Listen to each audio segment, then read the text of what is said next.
صرف ذرا سا سپہ سالار بدلا ہے، کل مقابلہ ہمارے باپ اور دادا کا، ہمارے بڑوں کا، ہمارے بزرگوں کا، مسلمانوں کا، پوری دنیا میں خلافت عثمانیہ سے لے کر کے ہندوستان تک انگریزوں سے مقابلہ چل رہا تھا، اور اس کے بعد بھی امت نے کہاں اپنے ہتھیار رکھے ہیں۔ اس کے بعد ایک دوسری طاقت آئی، 1917 میں اس کا ظہور ہوا، وہ تھی روس کی طاقت، جس نے زمین پر آ کر یہ اعلان کیا کہ زمین پر اللہ تبارک و تعالیٰ نہیں ہے، اللہ تبارک و تعالیٰ موجود ہی نہیں ہے، قرآن کوئی حیثیت نہیں رکھتا، یہ زمین پر مسجدیں یہ مولویوں کے بنائے ہوئے بت ہیں، جنہوں نے اپنی مٹھی میں لینے کے لیے مسجدوں کو قائم کیا ہوا ہے۔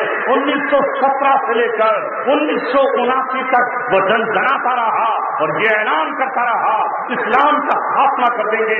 اس نے تاجکستان پر قبضہ کیا، ترکمانستان پر قبضہ کیا، قزاقستان پر قبضہ کیا، آرمینیا پر قبضہ کیا، بوسنیا پر قبضہ کیا، اسلامی ریاستوں کو کچلتا ہوا بالآخر وہ 1979 میں افغانستان میں آگ دھمکا اور اس نے یہ اعلان کیا کہ افغانستان میرے راستے کی آخری رکاوٹ ہے، آخری پتھر ہے، اسے ٹھوکر لگا کر دریائے شور سے گزرتا ہوا مکے اور مدینہ پر حملہ کروں گا۔ اور ابرہا تو اپنا خواب شرمندہ تعمیر نہ کر پایا تھا، اسے تو ابابیلوں نے ختم کر دیا تھا، اسے تو ابابیلوں نے مار کر بھوسا بنا دیا تھا۔ میں دیکھتا ہوں مجھے کون روکے گا، میں خانہ کعبہ پر بلڈوزر چلاؤں گا، خانہ کعبہ کو ڈھا کر یہ اعلان کروں گا اگر اللہ موجود ہے تو اپنے گھر کی حفاظت کے لیے آئے، اگر اللہ موجود ہے تو وہ قرآن کی حفاظت کے لیے آئے، اگر اللہ تبارک و تعالیٰ موجود ہے تو میرے لشکر کو مارنے کے لیے دوبارہ سے ابابیلیں لے کر آئے۔ مسلم نوجوانوں، تمہیں اپنی تاریخ کا پتہ ہی کہاں ہے، ہوش ہی کہاں ہے، معلوم ہی کہاں ہے، موجودہ تاریخ سے ہم نظریں کیوں چھپائے ہوئے ہیں؟ 1979 میں داخل ہوا، سرزمین افغانستان پر داخل ہوا۔ ہم دنیا کو بتانا چاہتے ہیں، ان لوگوں کو بتانا چاہتے ہیں جو رب کی طاقت کو نہیں جانتے، جو اللہ کی قوت کو نہیں جانتے، جو رب کے فرشتوں کی ہمت اور حوصلوں اور جرأت اور طاقت کو نہیں جانتے۔ زیادہ دن نہیں لگے، 1979 میں داخل ہوا اور 1989 میں زخم چاٹتا ہوا اور اپنے زخموں کو گرفتار ہوا۔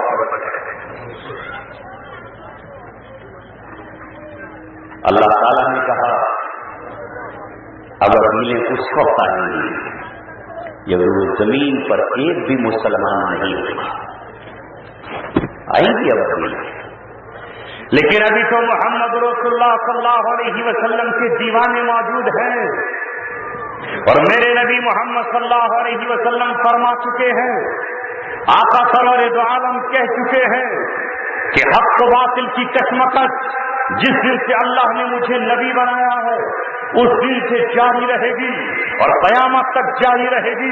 کوئی ظالم اس کشمکش کو نہیں روک سکتا، کوئی ظالم سے اپنے نوکے قلم سے باطل قرار نہیں دے سکتا۔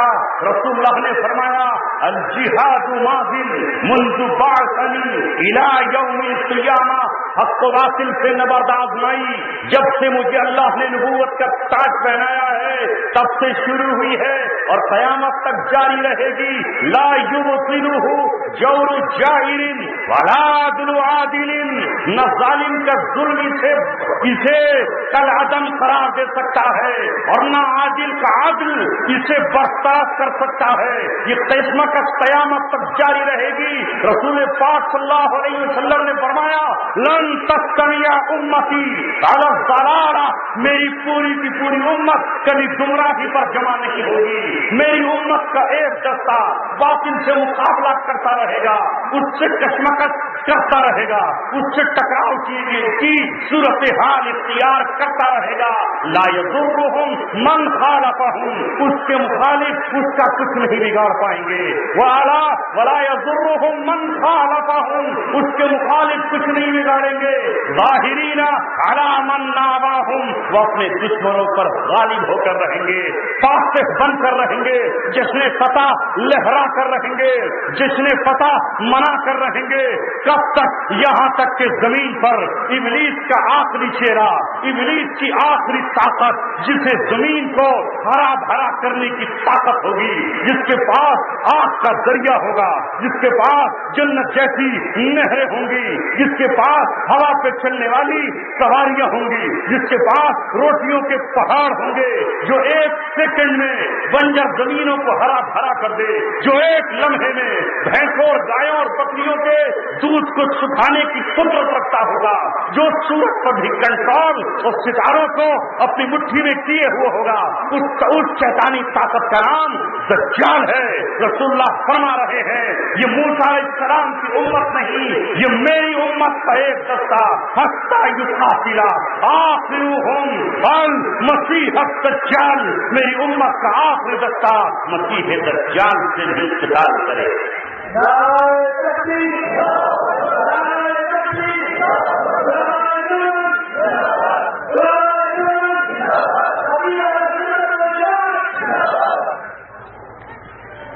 عزیزوں اور دوستوں،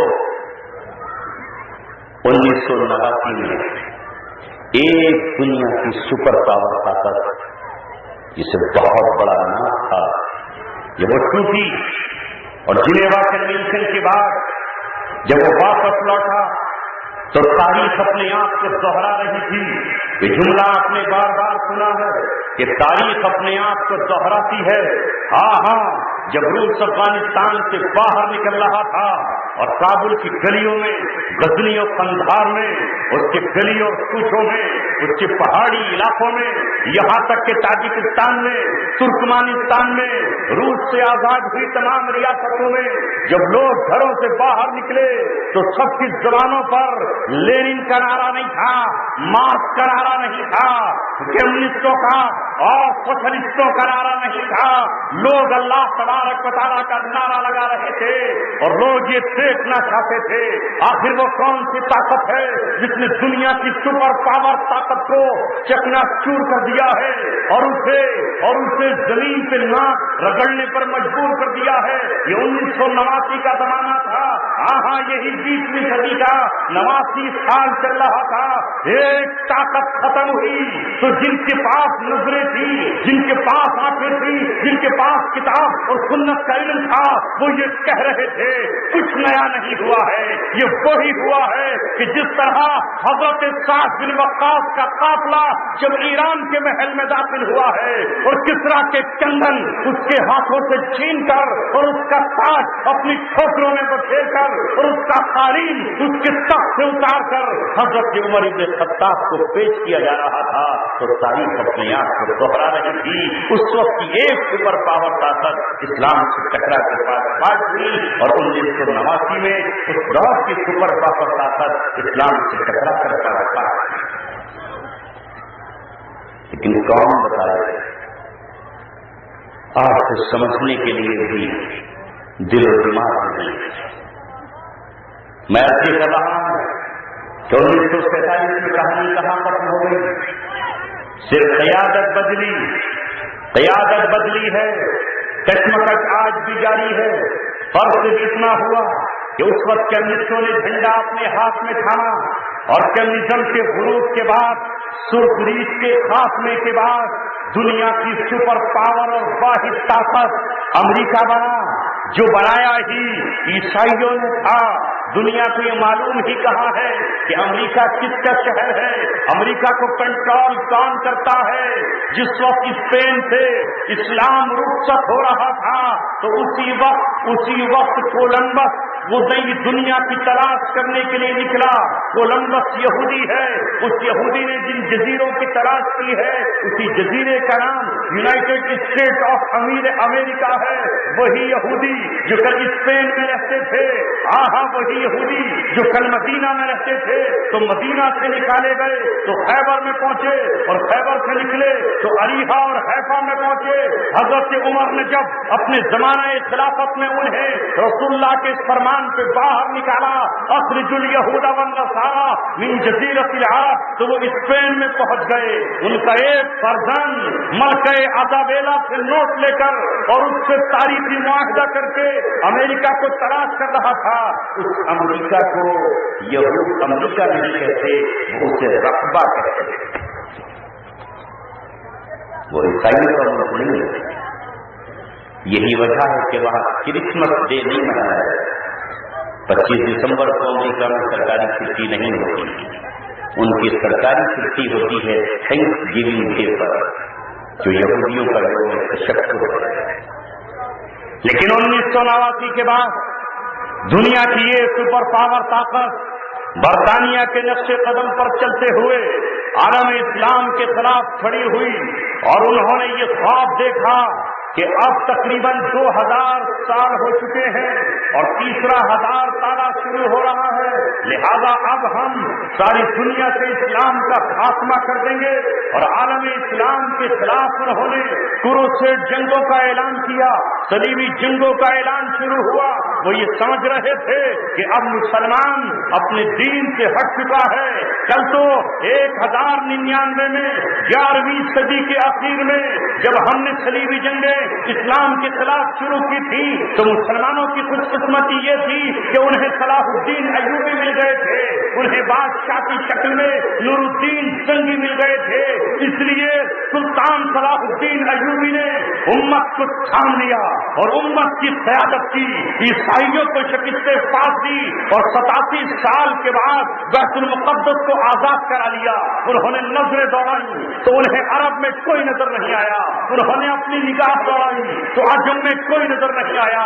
یہ بھولی بھالی امت نظر آئی جو اپنے دین سے کٹی ہوئی تھی، جو اپنے مرکز سے ہٹی ہوئی تھی، جس کی زبانوں پر قرآن پوری طرح سے جاری بھی نہ تھا. وہ خوش فہمی مبتلا رہے اور آخر انہوں نے اعلان کر دیا، ان کے چودھری نے اعلان کیا، یہ صدی ہماری ہے، 21ویں صدی ہماری ہے، اسلام کا خاتمہ کر کے رہیں گے. اب عراق ہمارا ہے، افغانستان ہمارا ہے، ملک شام ہمارا ہے، لیبیا ہمارا ہے. یہاں تک کہ 8 اگست 1990 کو جب اپنی 12 لاکھ فوجوں کے ساتھ عیسائیوں نے جزیرہ عرب پر اپنی فوجیں اتاری تو انہوں نے فرعونیت کا اعلان کرتے ہوئے یہ کہا کہ اب اسرائیل کی سرحدیں نہر نیل تک ہیں اور دریائے فرات تک ہیں، اب ہمیں کون روک سکتا ہے. لیکن یاد کرو میرے عزیزوں، وہ دن یاد کرو 9/11 کے بعد سے لے کر آج 21 مئی 2014 تک کا سفر یاد کرو. امت مسلمہ الحمدللہ آج بھی زندہ ہے، تاج زندہ ہے. ہر موڑ پر اس نے یہ ثبوت پیش کیا ہے جو علامہ اقبال جس وقت امت مایوس ہو رہی تھی اس وقت امت کو جگا رہے تھے اور جگا کر یہ کہہ رہے تھے تو نہ مٹ جائے گا ایران کے مٹ جانے سے نہ پیمے کو تعلق نہیں پیمانے. آج ان حالات میں آپ کو دینی ادارے کے نام پر جمع کیا گیا. میں تو آپ کے یہاں کئی مرتبہ حاضر ہوا، بلا کر ایک تمنا کی یہاں کچھ دلوں میں جو بھڑکتے تھے اس بات کے لیے کہ کاش ہمارے یہاں کوئی دینی ادارہ قائم ہے. دکانیں بہت سی ہیں، گھر بہت سے ہیں، فارم ہاؤس بہت سے ہیں، لیکن کوئی دینی ادارہ نہیں.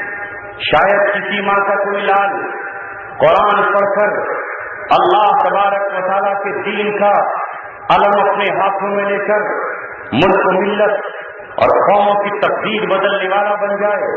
اللہ تبارک و تعالیٰ کے یہاں دیر نہیں لگتی، جب اٹھانے پر آتا ہے تو اللہ تبارک و تعالیٰ ایسی جگہ سے دین کے رہبروں کو کھڑا کر دیتا ہے جہاں سے کبھی توقعات نہیں ہوتی.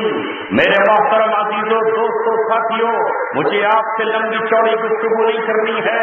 مجھے تو صرف آپ کے زمین کو جھنجھوڑ کر اور آپ کو آپ کا مقام یاد دلانا ہے. ایک طرف ساری دنیا کی طاقتیں ہیں جنہوں نے بڑے حسین خواب سجائے ہوئے ہیں اور سپنے سجائے ہوئے ہیں. ایسے میں اگر ہم اپنے آپ کو زندہ رکھنا چاہتے ہیں، اگر ہم عزت چاہتے ہیں، تو عزت اللہ تبارک و تعالیٰ نے کس چیز میں رکھی ہے؟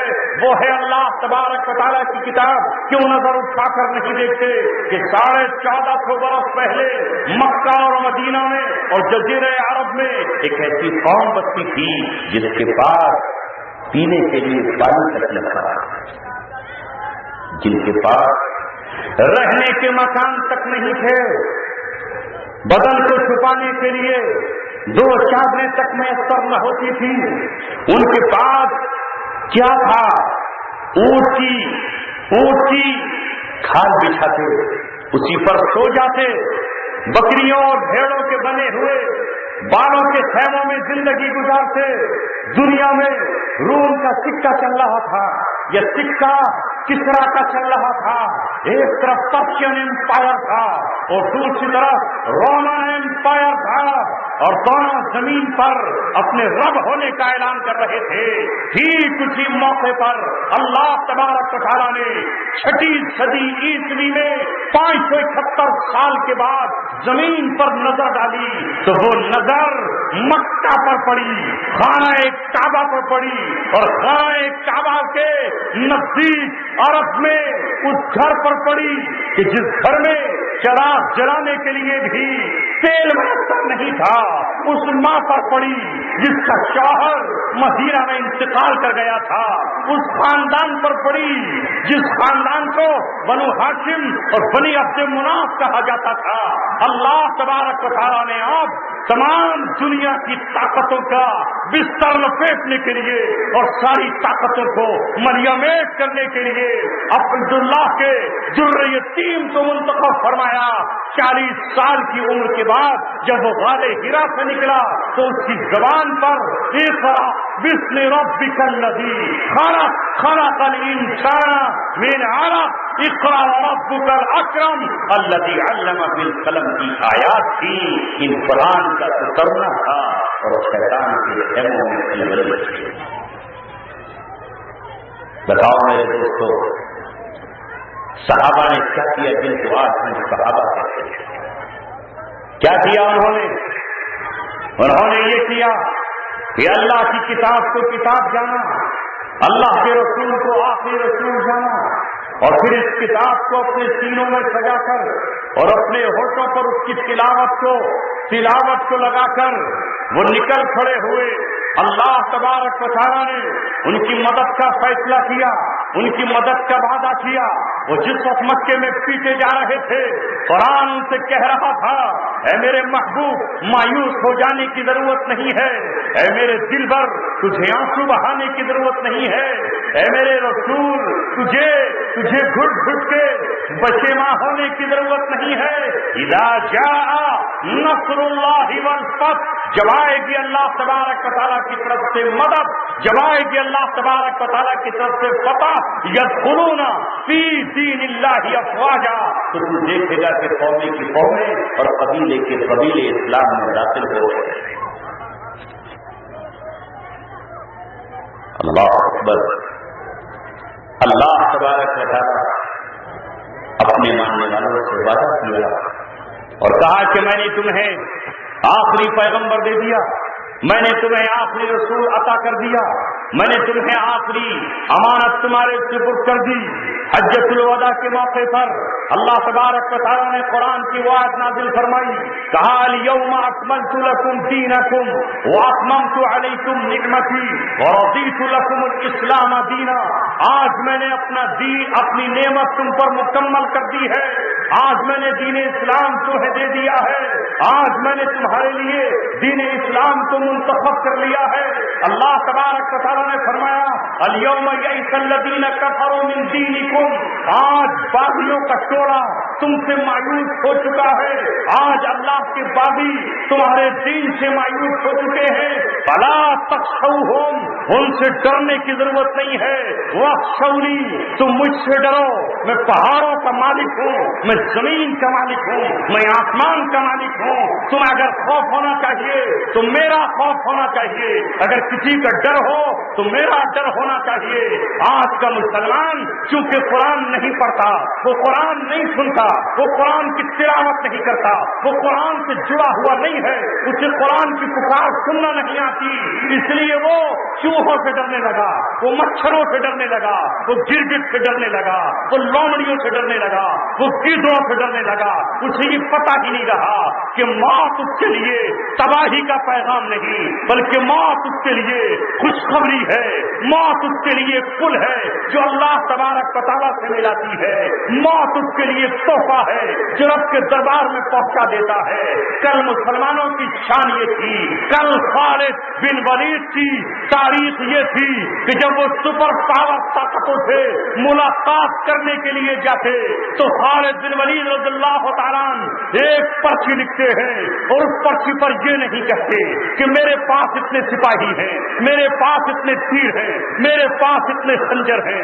میرے پاس اتنے نیزے ہیں، میرے ساتھ اتنے گھوڑے ہیں، یا میرے ساتھ فلا فلا جرنیل ہے، بلکہ پرچے پر یہ لکھ دیتے ہیں، او لوگوں ہمیں یہ مت سمجھنا کہ ہم سرپٹ واپس چلے جائیں گے، انما قومن، میں جن لوگوں کو اپنے ساتھ لے کر آیا ہوں یہ رسول اللہ کے غلام ہیں، یہ محمد رسول اللہ کے دیوانے ہیں، یہ آخرت کی تمنا میں جیتے ہیں، یہ شہادت کی آرزو میں مچلتے ہیں، ان کے لیے موت شہد سے زیادہ محبوب ہے، ان کے لیے موت لیلا سے زیادہ عزیز اور معشوقہ ہے۔ انما قومن، میرے ساتھ وہ قوم ہے یحب الموت کما تحب العازم والخمر، یہ موت سے اتنی محبت کرتے ہیں جتنی تم شراب سے محبت کرتے ہیں۔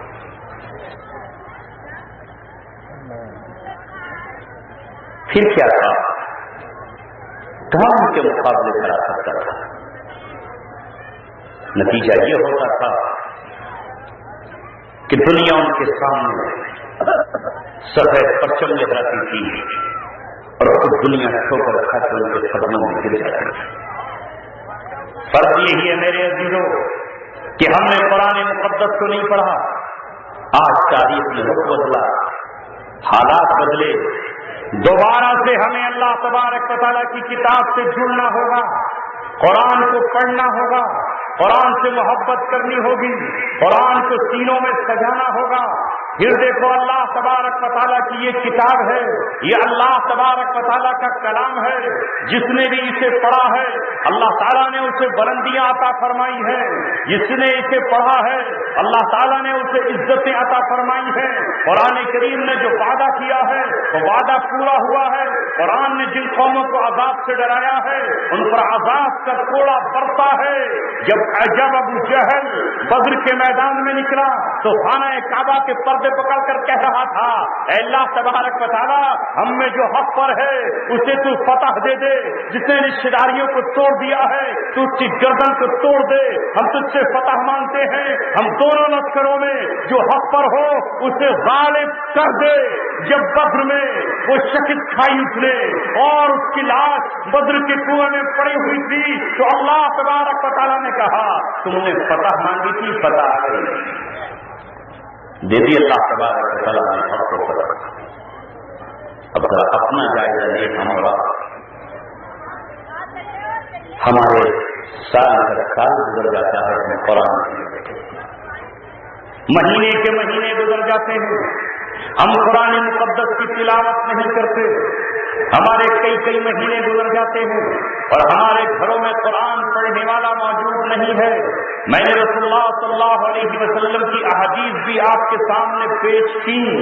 اے میرے دوستو عزیزو، اس قرآن کے پڑھنے کا دنیا میں بھی اللہ تبارک و تعالی نتیجہ عطا فرماتا ہے. جس گھر میں قرآن پڑھا جاتا ہے اور اس کے اس گھر کو آ کر گھیر لیتے ہیں. ایک صحابی کا واقعہ جو لکھا ہوا ہے تمام حدیث کی کتابوں میں. ایک صحابی قرآن کی تلاوت کر رہے ہیں, جھوم کر قرآن کی تلاوت کرتے ہیں, بڑی سریلی آواز میں قرآن کی تلاوت کرتے ہیں, اور رسول اللہ نے خود فرمایا کہ قرآن کو زینت بخشو اپنی خوبصورت آوازوں سے. مگر آج کے مسلمان کو ہم کیا کہیں؟ ایک ماں جس آرزو میں جیتی ہے کہ اگر میرے بیٹے کو خوبصورت گلا ملا تو پھر وہ گانے کی دنیا میں چلا جائے, فلمی دنیا میں اس کا ریکارڈ قائم ہو جائے. آج ذرا اندازہ لگائیے کتنے بدنصیب مسلمان ہیں کہ جنہوں نے قرآن کی تلاوت نہ کی لیکن وہ گانے گاتے رہے. کتنی ہمارے ماتھے پر کلنک لگا ہوا ہے. ایک شخص کا نام جسے محمد رفیع کہا جاتا ہے, نام کے ساتھ اس کے محمد لگا ہوا اور رفیع لگا ہوا ہے, لیکن پوری زندگی وہ طبلہ بجاتا رہا, گانے گاتا رہا, عشق اور معاشرے کی باتیں کرتا رہا, زنا کی تعلیمات دیتا رہا. فلمی دنیا میں وہاں کے ڈائریکٹروں سے اور ان کے پروڈیوسروں سے دولت وصول کرتا رہا. اور آپ سمجھتے ہیں کہ آپ مسلمان تھا. ایسا تصور پیدا ہو گیا ہے نوجوانوں کے مسلمان گناہ کرے تو گناہ نہیں ہوتا. وہ بھی بڑے چالاک ہیں. جو مسلم قوم کو فلم دنیا کی طرف لانا ہوتا ہے تو اس فلم کا نام مسلمانی نام رکھتے تھے. سارا قربانی ہے اس کا نام. مسلمانوں کو وہاں پہنچا دیتے ہیں اور ہم کہتے ہیں نہیں تھا یہ تو مسلمان. ہم اس لیے جاتے ہیں کہ اس میں جو کردار ادا کرنے والا ہے وہ یوسف علی خان, اس لیے ہم دیکھنے جا رہے ہیں. کیا قرآن سے اللہ تبارک و تعالیٰ کی کتاب سے پوچھا؟ اللہ تبارک و تعالیٰ فرما رہا ہے ان الذین یحبون ان تشیع الفاحشۃ فی الذین آمنوا لہم عذاب علیم. جو لوگ بھی مسلمانوں میں بے حیائی پھیلاتے ہیں, جو بے حیائی پھیلانے کو مسلمانوں میں پسند کرتے ہیں, لہم عذاب علیم. اللہ تبارک و تعالیٰ نے ان کے لیے دردناک عذاب چن رکھا ہے, دردناک عذاب تیار کر رکھا ہے. کہ 26 کمار بے حیائی نہیں پھیلا رہا اپنے گانوں سے. کیا محمد رفیع دنیا سے چلا گیا لیکن جب تک کہ سورج اور چاند رہے گا کیسٹوں میں, گاڑیوں میں, ہوائی جہازوں میں, گھروں میں, دکانوں پر, ہوٹلوں میں تو اس کے گانے نہیں بج رہے ہوں گے تو کیا اسے گناہ نہیں ملے گا؟ اگر ایسا ہوتا تو اللہ تبارک و تعالیٰ پھر احکم الحاکمین کہاں ہے؟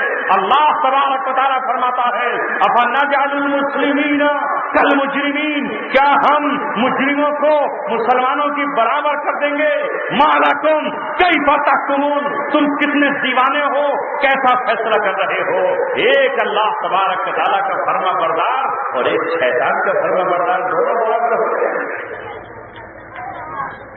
اسے بھی دنیا کی عدالت سمجھ لیا. اللہ تبارک و تعالیٰ سب کو کیسے برابر کر دے گا؟ لا یستوی اصحاب النار واصحاب الجنہ, جنت والے اور دوزخ والے کیسے برابر ہو سکتے ہیں؟ ایک وہ ہیں کہ جنہوں نے دوزخ کے لیے تیاریاں کی ہیں. رسول پاک صلی اللہ علیہ وسلم فرما رہے ہیں من سن سنتا حسنتا فلہ اجرها ومن اجر من عمل بها, جس نے کسی اچھے کام کی بنیاد رکھی, جس نے کسی اچھے طریقے کی شروعات کی, اسے اس کا ثواب ملے گا. اور قیامت تک جتنے لوگ اس پر چلتے رہیں گے ان کا بھی اسے ثواب ملتا رہے گا. ومن سن سنتا سیئتا, اور جس نے کسی برے طریقے کی بنیاد رکھی فلہ وزرها, اسے اس کا گناہ ملے گا. ووزر من عمل بها, اور جس نے قیامت تک اس پر گناہگار چلتے رہیں گے ان کا اسے عذاب ملتا رہے گا. آپ نے فرمایا کہ پہلا قتل قابیل نے کیا ہے, اس کے بعد جتنے قتل قیامت تک ناحق ہوں گے ان سب قتلوں کا بوجھ آدم کے پہلے بیٹے قابیل کی گردن پر آئے گا. آپ سمجھ رہے ہیں کہ محمد رفیع کی کہانی ختم ہو گئی. وہ ایک حج کرے گا اس کا حج قبول ہو گا. حج کس کا قبول ہوتا ہے؟ جب کوئی حرام کمائی سے حج کرنے کے لیے جاتا ہے اور جب وہ لبیک کہتا ہے تو آواز آتی ہے مالو کا حرام وغذاؤ کا حرام ولباسو کا حرام، تیرا مال حرام، تیری غذا حرام، تیرا جسم حرام کے کپڑوں میں ہے. لا لبیک ولا سعدیک، نالائق چلا جا یہاں سے، مردود لوٹ جا یہاں سے، تیری لبیک کی مجھے ضرورت نہیں ہے، قطعاً ضرورت نہیں ہے، واپس جا یہاں سے. تو جو حرام کے روپیوں سے ناچ کر گا کر ٹھمکے لگا کر شرکیہ اور اجتیاح باتیں کر کے ہزاروں نوجوانوں کو زنا کی راہ پر ڈال کر، ہزاروں نوجوانوں کے گھر برباد کر کے، ہزاروں نوجوانوں کو اپنی ماؤں سے بیگانہ کر کے، ہزاروں نوجوانوں کو شراب کا عادی بنا کر، نشے کا عادی بنا کر، ڈھولک کا دلدادہ بنا کر، ڈسکو بنا کر جو دنیا سے جا رہا ہو، اللہ تبارک و تعالیٰ اسے یوں ہی چھوڑ دے گا. رسول پاک صلی اللہ علیہ وسلم تو مجلس سے گزرے تو اپنے کان میں انگلیاں دے لیں اور یہ فرمائیں کہ جس نے گانے کی آواز کو سنا ہے کل قیامت میں اس کے کانوں میں پگھلا کر کے شیشہ اور کان ڈالا جائے. آپ ایسے ہی مطلب اکٹھے ہو جائیں گے اور اللہ تعالیٰ سے کہیں گے چھوڑو ہمارا محبوب تھا. سنو، اللہ تبارک و تعالیٰ فرماتا ہے وَمِنَ النَّاسِ مَن يَشْتَرِي لَهْوَ الْحَدِيثِ لِيُضِلَّ عَن سَبِيلِ اللَّهِ. یہ ٹیلی ویژن کی ایجاد، یہ سنیما گھروں کا قیام، یہ وی سی آر اور وی سی پی کا عام ہونا، یہ موبائلوں کے ذریعے ناچ اور گانے کی وبا کو پھیلانا، یہ ابلیس کا آج کا نہیں ابتدا کا زمانہ ہے. جب رسول اللہ صلی اللہ علیہ وسلم نے 1450 سال پہلے مکہ میں قرآن پڑھنا شروع کیا تو قرآن کی طرف لوگ کھینچے چلے گئے، قرآن کی دعوت پر چپکتے چلے گئے. جس نے قرآن سنا قرآن نے اس کے دل کی دنیا کو بدل دیا. جس نے قرآن کان سے سنا اس کی آنکھ سے آنسو نکل آئے. جس نے قرآن کو دیکھا اس کا دل پگھل گیا. حضرت عمر قرآن کے مخالف تھے، قرآن سنانے والے کو قتل کرنے نکل رہے تھے، قرآن پڑھنے والی زبان کو ہمیشہ کے لیے خاموش کرنے چلے تھے. تلوار سوکھ کر محمد رسول اللہ کا سر لینے کے لیے چلے تھے، لیکن قرآن نے کہا ایک بار مجھے اپنے ہاتھوں سے چھو لے، ایک بار مجھے اپنی نظروں سے دیکھ لے، ایک بار مجھے اپنی زبان سے پڑھ لے. اپنی بہن سے قرآن مانگا، بہن نے قرآن تو نہ دیا، کہا یہ قرآن اللہ کی کتاب ہے، تیرے ناپاک ہاتھوں میں ہم قرآن نہیں دیں گے، تو ہم سے وعدہ کر، تو بہادر ہے اور بہادر اپنے وعدے کو پورا کرتے ہیں. اگر ہم نے تجھے قرآن دے دیا تو اسے پھاڑ تو نہیں دے گا، اگر ہم نے قرآن دیا تو اسے آگ میں چڑھا تو نہیں دے گا، اگر ہم نے قرآن دیا تو اسے زمین پہ پٹک تو نہیں دے گا. عمر ابن خطاب نے کہا خطاب کے بیٹے کا تم سے وعدہ ہے، مجھے دیکھ لینے دو، میں کب دیکھ سکتا ہوں؟ کہا اس کے لیے غسل کی ضرورت پڑتی ہے، اس کے لیے وضو کرنے کی ضرورت پڑی ہے. جب قرآن پڑھا تو سورہ طٰہٰ کی وہ آیات تھی. اللہ تبارک و تعالیٰ فرماتا ہے ہم نے آپ پر قرآن کو نازل کیا ہے اس لیے نہیں کہ آپ اس کے ذریعے سے تنگی محسوس کریں. حضرت عمر نے قرآن پڑھا، آنکھ چھلک آئی، دل پسیج گیا، دل نے رونا شروع کیا. اور حضرت عمر رضی اللہ تعالیٰ اپنے بہنوں ہی سے کہتے ہیں، بہن سے معافی مانگ کر کہتے ہیں جس ذات پہ قرآن اترا ہے اس ذات سے مجھے ملا دو، جس نے قرآن سنایا ہے مجھے اس کے قدموں میں پہنچا دو. دار ارقم میں پہنچے حضرت عمر اور رسول اللہ صلی اللہ علیہ وسلم پر ایمان. جب حضرت عمر کے ساتھ قرآن کی طرف دوڑا، حضرت صدیق اکبر چلے، عمر بن خطاب اور علی بن مرتضیٰ نے اسلام قبول کر لیا. تو وہاں چودھری رہتا تھا مکہ میں جس کا نام تھا نضر بن حارث. نضر بن حارث اس کو بڑی فکر ہوئی کہ آخر کیسے مجمع کو روکوں، کس طرح قرآن سے لوگوں کو دور کروں. ابلیس نے اپنے ماننے والوں کے کان میں سور پھونکا اور کہا لا تسمعوا لهذا القرآن اس قرآن کو مت سنو، مت سنو، کانوں میں انگلیاں دے لو. لا تسمعوا لهذا القرآن والغوا فیہ. اگر قرآن پڑھا جائے تو شور مچاؤ، قرآن پڑھا جائے تو سیٹیاں بجاؤ، قرآن پڑھا جائے تو تالیاں بجاؤ، قرآن پڑھا جائے تو ڈھول بجاؤ، قرآن پڑھا جائے تو بانسری اور سارنگی بجاؤ، قرآن پڑھا جائے تو گل گپانا کرو. قرآن خود بھی مت سنو اور دوسروں کو بھی مت سنو. والغوا فیہ لعلکم تغلبون. اگر تم نے قرآن سننے سے لوگوں کو روک دیا، اگر قرآن سننے سے تم رک گئے تو تم محمد رسول اللہ اور ان کے ساتھیوں پر غالب آ جاؤ گے. ورنہ قرآن کو اگر لوگوں نے سن لیا تو قرآن کے دیوانے ہو گئے. لیکن لوگ کہاں رکنے والے تھے؟ وہ راتوں کو چھپ کر سنتے، وہ دنوں میں بے قرار ہو کر سنتے. تو نضر بن حارث ایران گیا اور وہاں سے کچھ قصے اور کہانیوں کی کتاب، اس میں پرانے قصے تھے، داستانیں تھیں، افسانے تھے، فسانے تھے، ناول تھے. اور کہا لوگوں محمد رسول اللہ کو تو تمہیں پرانے قصے ہی تو سناتے ہیں. وہ موسیٰ و فرعون کی بات کرتے ہیں، وہ ابراہیم و نمرود کی کہانی سناتے ہیں، وہ تمہیں قوم عاد اور ثمود کے واقعات سناتے ہیں، وہ تمہیں جالوت اور طالوت کا قصہ سناتے ہیں. آؤ میں تمہیں اس سے خوبصورت قصہ سناتا ہوں، اس سے بہترین فسانہ سناتا ہوں. لیکن قرآن تھا.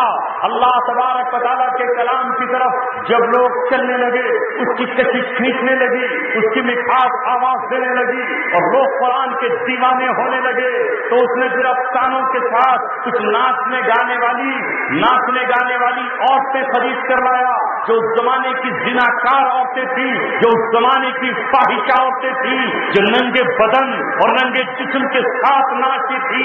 طبلے اور سارنگی لے کر آیا، ہارمونیم اور ناچ گانے کے آلات لے کر آیا. اللہ تبارک و تعالیٰ دیکھ رہا تھا، ایک طرف میرا محبوب ہے جو قرآن کی تلاوت کر رہا ہے، اور ایک طرف شیطان کا چاہنے والا ہے جو قرآن سے روکنے کی کوشش کر رہا ہے.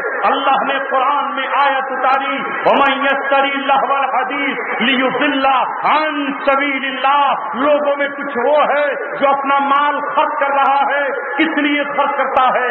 لہو و لعب کی چیزیں خرید کے لاتا ہے، لہو و لعب کے آلات خریدتا ہے، لہو و لعب کی مجلسیں لگاتا ہے، ناچنے گانے والی لڑکیاں بلا کر لاتا ہے، ان کے پیروں میں گھنگرو باندھتا ہے اور اسے نچا کر مجمع کو روکنے کی کوشش کرتا ہے. یہ کون ہے جو اللہ تبارک و تعالیٰ کے راستے سے لوگوں کو ہٹانا چاہتا ہے؟ وہی نضر بن حارث بدر میں قید ہوا، گرفتار کر کے مدینہ جا رہا تھا. رسول اللہ صلی اللہ علیہ وسلم کی نظر اس پر پڑی. آپ نے حضرت علی سے کہا، قرآن سے روکنے والا، قرآن کے مقابلے پر عشق و معاشرے کی باتیں کرنے والا، قرآن کے مقابلے پر سنگیت اور میوزک لگانے والا، قرآن کے مقابلے پر ناچ اور گانے کی محفلوں کو سجانے والا، یہ فدیہ لے کر نہیں چھوڑا جائے گا. حضرت علی آگے بڑھ اور اس کا سر اتار کر کھجور کے پیڑ پر ٹانگ دے اور اس کو قتل کیا گیا. لیکن اے میرے عزیزوں، نضر بن حارث تو چلا گیا، اس کی اولاد آج بھی زندہ ہے. جیسے جیسے اس موجودہ سائنس نے ترقی کی، جس طرح یہ سائنس باطل کے ہاتھ میں آیا، یہود و نصارہ کی مٹھی میں آیا، اس کی ریسرچ کی انہوں نے، لہذا انہوں نے قرآن کو روکنے کے لیے ایک نہیں لہو الحدیث بیکار باتوں پہ ڈھیر لگا کر کھڑے کر دیے. ایک طرف کھیل کی دنیا کو اتنا عروج بخشا گیا کہ آج کا نوجوان مسلم ہو یا غیر مسلم، وہ کھیل کا دیوانہ اور دلدادہ بنا کھڑا ہے. ایک ایک گیند کے اچھالنے پر کروڑوں کروڑوں روپئے دے دیے گئے، لاکھوں لاکھوں روپئے خرچ کر دیے گئے. اس کھیل کو جس کا کوئی دنیا میں فائدہ نہیں تھا، کرکٹ کو عام کر دیا گیا. ایک ایسا کھیل جس سے دنیا کا کیا تعلق ہے، اس کھیل کو عام کر کے امت مسلمہ کے نوجوان کو یہ بتا دیا گیا کہ تیری منزل یہی ہے، تیری معراج یہی ہے۔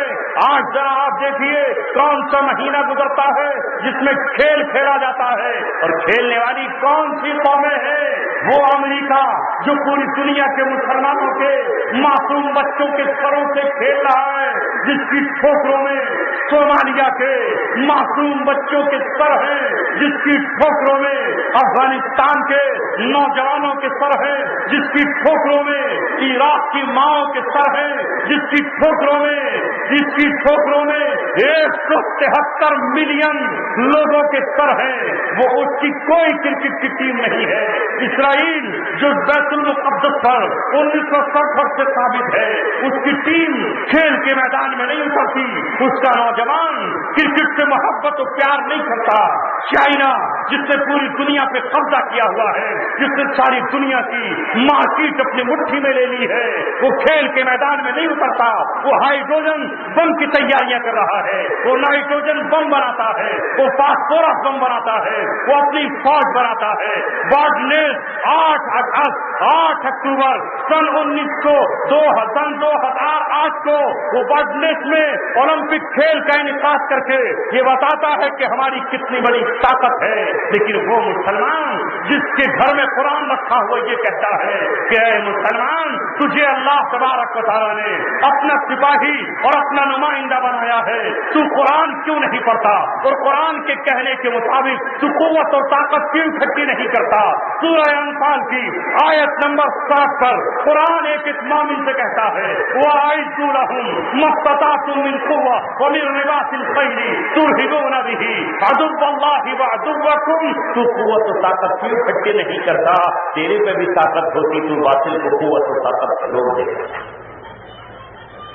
آج میرے عزیزو، نضر بن حارث کی عورتیں آسمان پر کمندیں ڈال چکی، دنیا کو وہ اپنی مٹھی میں لے چکی، ناچ اور گانا اور آن کو روکنے کے لیے گھر گھر پہنچا دیا گیا۔ کون سا گھر بچا ہوا ہے جس میں صبح شام سیریل نہیں چل رہے، ٹیلی ویژن نہیں چل رہے، ناچ اور گانے کی آوازیں نہیں آ رہی؟ کل تو نضر بن حارث خرید کر لایا تھا، آج تو عبداللہ خرید کر لا رہا ہے، آج تو عبد الواحد خرید کر لا رہا ہے، آج تو رسول اللہ کا غلام لے کر آ رہا ہے اور اپنی بیوی سے کہتا ہے کہ تو اس سے دل بہلاتی رہے۔ 4 سال کے بچے سے لے کر 80 سال کا بوڑھا تک اس ناچ اور گانے پر لگا ہوا ہے۔ قرآن گھر میں یہ کہتا ہے اے تو میرا بھی لحاظ نہیں کرتا، اس گھر میں بانسری بج رہی ہے، اس گھر میں میوزک اور سنگیت بج رہا ہے۔ کاش رسول اللہ کو اگر دوبارہ زندگی مل جاتی، عمر ابن خطاب کو اگر دوبارہ آنے کا موقع مل جاتا، علی مرتضیٰ کو اگر دوبارہ ذوالفقار اٹھانے کا موقع مل جاتا تو وہ تیری بھی گردن ویسے ہی اڑا دیتے جیسے نضر بن حارث کی اڑائی تھی۔ لیکن کیا کرے، اللہ تبارک و تعالیٰ نے دوبارہ حضرت علی کو آنے کا موقع نہیں دیا ہے۔ لیکن اے مسلمانوں، اے خدا کے ماننے والوں، آج آپ کی اور ہماری ذمہ داری یہ ہے کہ ہم قرآن کریم سے جڑ جائیں۔ اللہ تعالیٰ نے آپ پر فضل فرمایا ہے وَرَبُّكَ يَخْلُقُ مَا يَشَاءُ وَيَخْتَارُ۔ نہ جانے کتنے دنوں سے آپ کے قصبے کی زمین تڑپ رہی تھی، اللہ تبارک و تعالیٰ کی نظریں آپ کے گھروں پر تھی۔